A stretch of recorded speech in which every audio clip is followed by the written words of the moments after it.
Obutie amawase brepina Yesu yayra Yesu frini srenyo nyamu ba obeto yena poti Orofo onyankopon enhyira bebre. Yesan emo akwa babio edo aba the message jumedie eso. Ya wonsem bi esusu se huhia a yepese ye no eche. Nti edikan ene wesusu bibi afo onyankopon adom won aso no eho. Ye na adusua a edikan no na ya hwe die nti onipa de se ne ehia onyankopon adom. Ye hia onyankopon adom asanse won homa afemu no. Bebi a ye wo yani abrabo a yebo ene ya adwen ne nsusu ene ade nyina e kire se yanka nso nipa de seni enhya da nya correct sa na yatoto onyankopon emra asan obunsama ya makwan ama no edi djuma awoye mu no enti na ye hwe ne abrabo a yebo ewo wiase no a enhya da enye akono se Yesha Ephesians 1 chapter 4. Yakai verses 17. Edukosi verse 19. Verses 17 through 19. Yehunu se Osman for Paul ebetwe yadwe egina so. Ebra yewo ewiase yenyamba Kristo mu no. Sede na ya ne abrabo esitie. Na wone ewo ewiase sisia a wonyamba Kristo mu no. Sede wone abrabo esitie. Ose enti meka ye na medi adanse ewrade mu se mo nante bio sede amanama mufo a aka no nante won adwene hu ne yamu no won na won adwene mu adurusum na esanse woni ntiase na won akoma aprumu nti wo yenkwan a onyankopon ma no ho ananafo esanse won eni inhu ade biewunti wode won ho ama awohwie na woye afidie nyina enibremu enti wohwe nsam no Paul ene eche ewo ha no a eye asefem na waka kiremu se enti enkwa no onyankopon edema no adasama ye ho ananafo ye benhu a enye yi saa na ma mamufo no woni ana ni nyankopon no woni abrabo esitie nti asa time no ye free verse 3 no na nipa de se ne abrabo yensusuye ne ye nyoma nyina ya adwene nyina ayemfomso ane bone a etere yen se yagu awo honhom yawi ede na yebenya nti ana ye hwe the source of grace say na yenhia adom no every say boni aketua yowuo nje so nyankopon osenye na ogya ye ne abrabo emaye na enwoma ese kra ade ma ye nyankasa ade no nyankopon ebeye ye behunu bebi onyankopon adom no every eba na verse 4 no be kire say God's grace is an expression of his love. Onyankopon no nadom no eye de ekire onyankopon ne do a owo edema adasama ene ni wiase. But God, being rich in mercy, because of his great love with which he loved us. Kasa but God no but edi noti contrast. Senka nyoma a esenyen senka so onyankopon esenyen no.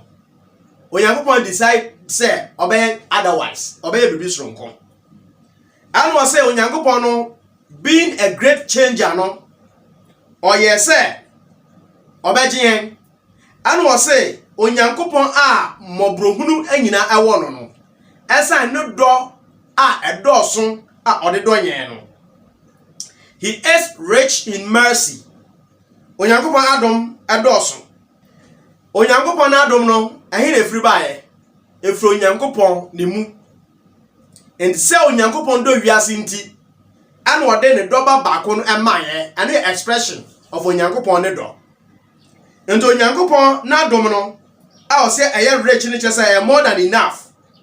Into a genus a domino so sa a dono, and now Onyankopon and who nipa deseni mobo. Into Onyankopon and we are mobo. As I say, so a castle on here a disadier, yen subai etia. Medofo, a baby reviews from Kukra, answer the M1 nipa deseni, our Quambia aso. No Onyankopon ne do no ayeka ho asam no. Onyankopon amfa ne do no amma. Esan say yaye bribi sronku bi entia. In fact, according to text no, na ye nipa a yawuwu e wo boni mu. Na obi awu e de no betumi aye bio am Onyankopon eni aso ho. Wogu nti won ka ti asefo ehwo. Wontumi nkeka ho, wontumi nyatwe, wontumi nkasa, wontumi ntondwom. In fact, Romans chapter 5 and verse 8 in the case. Onyankopon ekire ne do, odane do edi edemanye. Ewo ebra ye daswara eye ne bonyefo no. Enti Paul ekasa no, oka kire yen se sara nso na yemu bi, nti osomafo Paul. In Philippians no, Paul eka kire Christopher se, se de abanda da no emu emra de beto a oye blameless no. Paul ebeji to mu say oyo de boyeni. Romans 7 no kire yen say nyanwonwom no epempo a obonsa na ye moja ene honam nti. De epese ye yo no yentumi nyo. De empese ye beye anu an na ebeye. Bone abaka onipa deseni abrabo ho. Osenkafo ne ka say ye ni otini ni bia ho a ode de papa nko a na oye no onyamfom so. Enti by nature no sana nipa aye. Nya asema ye kan say ya wu nipa no yo de boyeni ano Bible church sa. Na mom no de onipa deseni edua no naturally no anu an wotwa. Enti bebi ya ba bedru no a kire say ya wugu. Na mom no Onyankopon anam odo a wo edema yenti no Onyankopon be so oye bribi adeboa. Ano no so nkire say afe no ne justice say onipa ye mfom so a say ogbo no ma anasa otwe na so no Onyankopon ye afiri ho. Mamemwa with this kind of definitions. Yaka Onyankopon ne justice so Onyankopon aya just oyi atenten ne ya. And just say God gives us what we deserve. The deserve no and Onyankopon edemanye. Yaya boni a so Onyankopon atwe aso no punish yen. Na yaka mercy. Mercy so just say God does not give us what we deserve. Afede Onyankopon so o say nyoma a ese na fata yen no aso onfa mayen esan so wunya mobo enti. Then yaka grace God gives us what we don't deserve. Enti anoso o mayen nyoma a yem fata. Enti asama yaka e o ha say Onyankopon no a yesom no say na oye na ade. Enti Onyankopon say ese obu atentene no na chese so Onyankopon atwe onipa deseni aso. Nanso Onyankopon at the same time na so ohu nipa deseni mobo na odum onipa deseni. Enti ede na Onyankopon ebeye. Ana Bible no ebe kire yen say Onyankopon eye nimienu ni nyina. Otwe yen aso. Osan ehunye mobo a asotwe na nka sese yenya no manfa amanye. Na emom no enwema a yense ne mfata se yebabo ne nchen no ano na Onyankopon ede maye. Akwan ben so ana Onyankopon afa so edi sa adwuma no. Onyankopon afa so edi sa adwuma no awo Awurade Yesu Kristo emu. Abra omu nipa de sene amabo. Ansa na yebeto aso kra no. Na menkai o se wo Bible mu enipa bebre awone abrabo eseye ye no. Onyankopon ne mobrohunu ene na adom etumi amon so esi ho.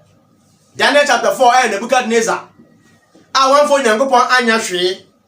Nanso Onyankopon ema no dane aboa ekoda yiramu no. Odeda ho saa na Onyankopon hu no mobo a o ma no so baaye. Enti Nebuchadnezzar no amu no. Wanhye da anya bribi special bia Onyankopon na hu mobro ene na adom keke. Ebra Paul nam a oso okunkum Kristofo no. Paul na adwemu no okwa Damascus na waka chiche Kristofo agu afiase na waye wo mobone.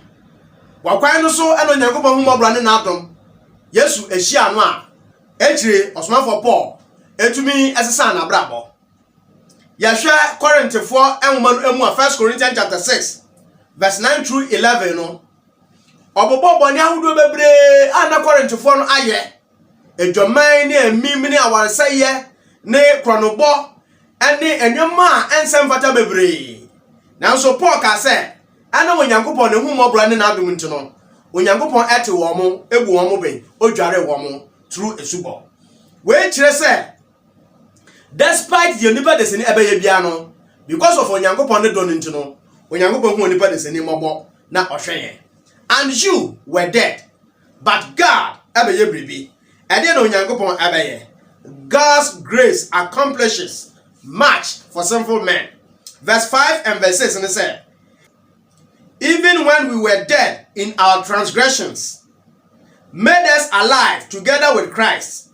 By grace you have been saved, and raised us up with him, and seated us with him in the heavenly places in Jesus Christ, or Christ Jesus. Inti Paul etwa dem komo no so na nasemo kan ne se amanye a anka yeye owufuo wo mfomsuo mu no ne Kristo anyankwa adom na wode agye mu nkwa na wanya ne nya ne no na ode nya ne no atena soro honum Kristo Yesu mu. Amen. Fantastic. Inti asemo kan se onyankopon ne mobro hunu no free ne donu mu ebaye no ebra ne yawuwu ewo ye bone mu no he made us alive. Inti wotie ensam no a ede ma nyankopon ye ni nyina no oye true awurade Yesu Kristo. In fact we read ensam no from King James version no a verse 5 no beka say with Christ, verse 6 no beka say in Christ, and verse 7 no beka say through Christ. Inti Yesu mu ana onyankopon da no do no edi na o kire se in the first place no na yawuwu anam yemfom so enti obi awu ade na obetumi aye ade so obi for fraud wotumi aye bribi aboa o se oma yenya ankwa with Yesu yani Yesu Kristo ana egbo mu enya sa ankwa no. Inti we are talking about resuscitation. Obi awu na yesan ema no ankwa abiu. Afen so say he raised us up onyane nyen omayen so talking of resurrection say ebro onyane yen no osan aso yesa ama yesori egina yenan aso ana obeka bi onso say he seated us ama yebetena Kristo mu ewo soro hono medofo a wotie me asembisa asisi ebisa ne say akwan ben so ana onyankopon fa so edi sa adwuma no say ya wuwo no onyane nyen with Christ now ma yenso. Reading Romans chapter 6 verses 3 through 6 obecheche sanze mu nyina e de amon na obeti ase se akwan onyankopon efa so edi sa adwuma no eyese ye de ye ho ema no a ye bo ye nesu ye je Kristo di ye na wo mo de ye hye nsuom e bo ye nesu no yenso ye wi na bra ye nya ne Kristo efre ewufo mu no sara na Kristo ene ye nka ho ema ye nyina ye nya ne ye anase ye sori ye e de free ewufo mu. Enti ya de ho ema Awurade Yesu Kristo e wosu bɔ kwan so a emfaso a ye nya ne bi ene se ye position no a ye owuo a kire se ye nya ahumobro no onyankopon anam sa kwan so e boa ye. Galatians 1 and verse 4 say, who gave himself for our sins so that he might rescue us from this present evil age, according to the will of our God and Father.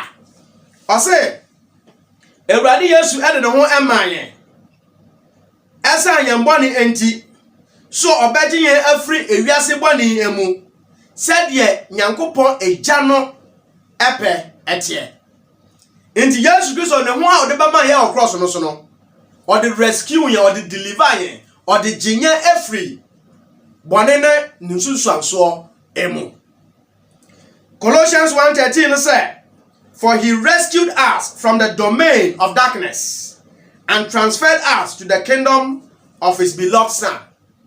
Enti ojinye efre subtumi no ase ade yan be hye ne doba no ahenie no emo enipa ya yɛ mfomso enipa ya brabo nyina ya basa adwamansam ne awarese ye ne kronobo ane ensabro ane emim awudie atro ya brabo nyina anhye da anye kama no ya ba onyankopon anima onyankopon se me do no asododo me pese me hu mobo na me dom wo anu ntino woji Yesu Kristo di a na wayi wo afrisa pet do emu na afedi na odo ba besi bia foforo anu aka no ha se he seated us with Christ in the heavenly places wasoro honom no o se o ma yetna e wo Kristo mu sometimes e dru ba bia oba wo se binum ka se me a me nkwa asoro no kra me ye chen no me ye che ono no so okwa asore no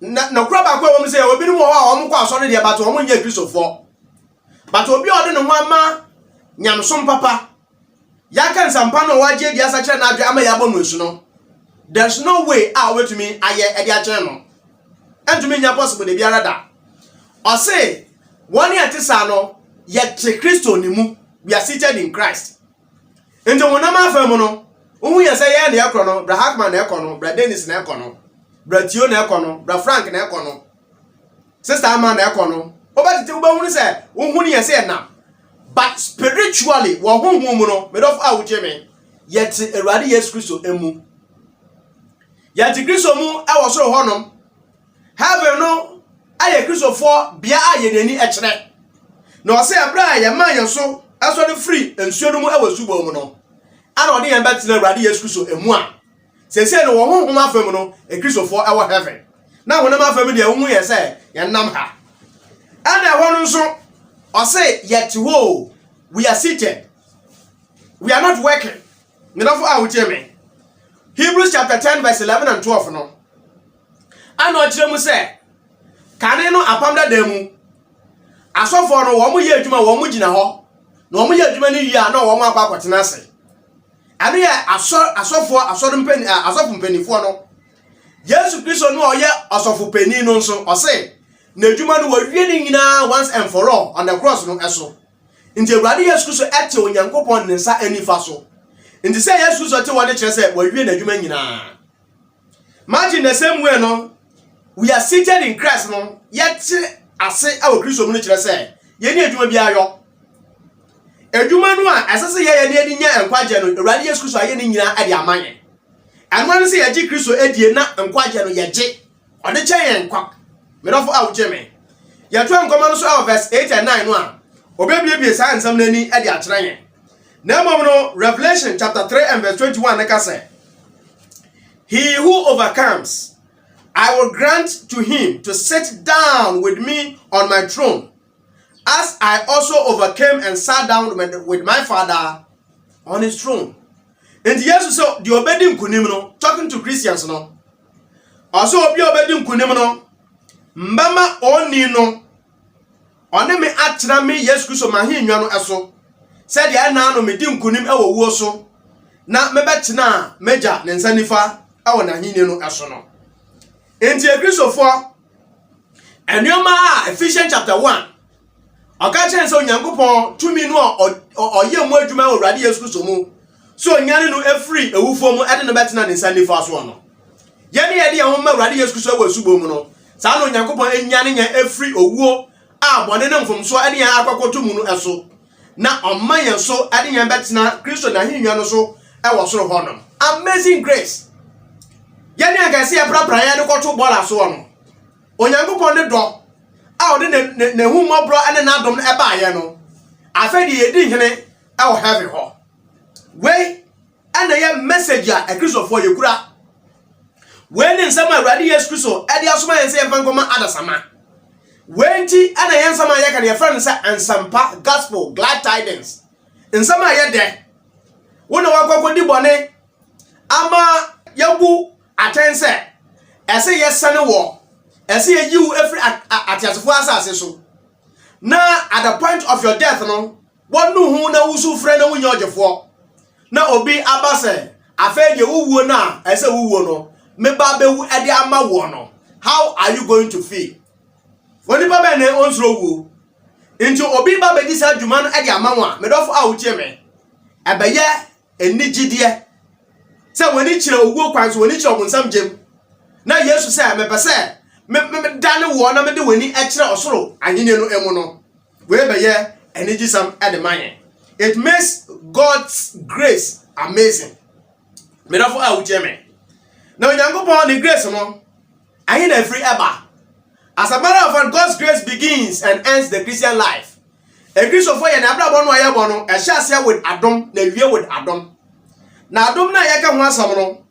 Wo hwe wo Bible mu a efro nyankopon agya no enchan, ese efro nyankopon oba no enchan. Hwe Bible gina so we mame. Wu ya daja wa check dia mame. 2 Corinthians chapter 1 verse 12 ne say Adam na free onyankopon agya no enchan. Galatians chapter 1 verse 6 ne ka say Adam no efri onyankopon oba no enchen. 2 Thessalonians chapter 1 verse 2 no ebe kire yen say Adam no efri onyankopon agya no e de Awurade Yesu Kristo a oye oba no enchen. Ane ya one of indication nyoma a kire say Kristo ene n'agya no eye baako. Na say agya no yagitum say onyankopon a ese yagitum say Awurade Yesu so aye onyankopon. In fact, John chapter 1 no from 14 through 17 no asame a wo hono no. And verse 17 it says, grace and truth were realized through Jesus Christ. Adam no kura no de and am Awurade Yesu Kristo so ana yensa ekan ye. Romans chapter 5 and verse 15 no e kire mu say onyankopon Adam ane the gifts by grace. Achede no a efri Adam no so eba no ne nyina efri onipa baako a ye Awurade Yesu Kristo nchen eba. And keep this in mind, say, apart from Christ, God has no grace to offer. Ye Yesu Kristo efriwa onyankopon eni obiara a obetumi aye no adom biu. Adom na onyankopon enchen no, onyankopon edefa Awurade Yesu Kristo so ansa na ba bedu onipa desani enchen. Nti odofo a wotie me, munye Awurade Yesu Kristo a wo abrabom. Na Yesu Kristo no na adom no eni wamfa ma ekristofo nko. Titus chapter 2 and verse 11 no Paul na sam say no onyankopon adom no a ode enkwaje eba no ayi ne ho ade ama nipa nyina has appeared to all men. Ede na wo ye sorry every adomansam no emu awanse no mu krono no emu ewudie no emu sorry every emimyo ane ensabro wanum wi abre wo wi ni nti ade Yesu Kristo eba ye. Also on pese dache atemu da no do obekwa akoto oja no emu nti omo opportunity se obetumi asakra wadwen sakra wadwen na onyankopon no do no a oda no edi through Yesu Kristo no a o extend ehumobro mercy a o extend kindness ayemuye a o extend grace adom ede amaye no ebi etumi aduru wo nchen na won so wonya nyame mu emfaso na afere watumi aso onyankopon eni netumi aboa wo netumi aboa menso ya pese ya do ba awieye ya be ko so aka say like your videos no na share famanye afa so bo morning so betumi subscribe to your YouTube channel na o wasembi se bia obetumi abisanye na afenso ya lines na eba no se o pese woni edi nkomo bia obetumi afre any of those lines na woni edi nkomo o wasembi se bia o de to wa na ye nyina ya chekere ya dwen e wo so ano de tenchen ya o wansam bi so opese o kan na wo de hye enkura yen so a